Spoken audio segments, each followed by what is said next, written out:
कंचन राज पटना में पढ़ली नीम चौक चौसीमा वैशाली।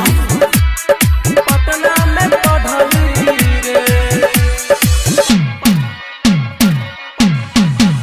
तोके पावे खातिर पगली रे जाके पटना में पढ़ली रे। तोके पावे खातिर पगली रे सबनीमा में पढ़ली रे। भैनी पासर तोहरे आसर भैनी पासर तोहरे आसर हम बाबू में से लड़ली रे। तोहके पावे खातिर बबली रे जाके पटना में पढ़ली रे। तोहके पावे खातिर कजली रे सबनीमा में पढ़ली रे। साजन डिजिटल रिकॉर्डिंग स्टूडियो सबनीमा में पढ़ली रे पढ़ली रे। डीजे कंचन राज सबनीमा में पढ़ली नीम चौक चौसीमा वैशाली।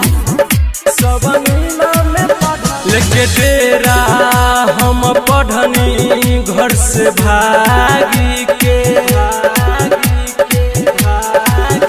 दिन रात कनी मेहनत हम जागी के लेके डेरा हम पढ़नी घर से भागी के दिन रात कनी मेहनत हम जागी के।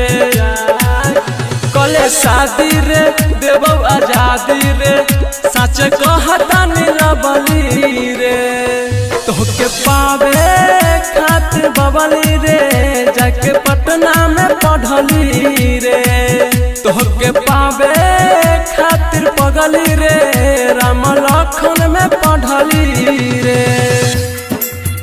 राम लखन में पढ़ली रे राम लखन में पढ़ली रे।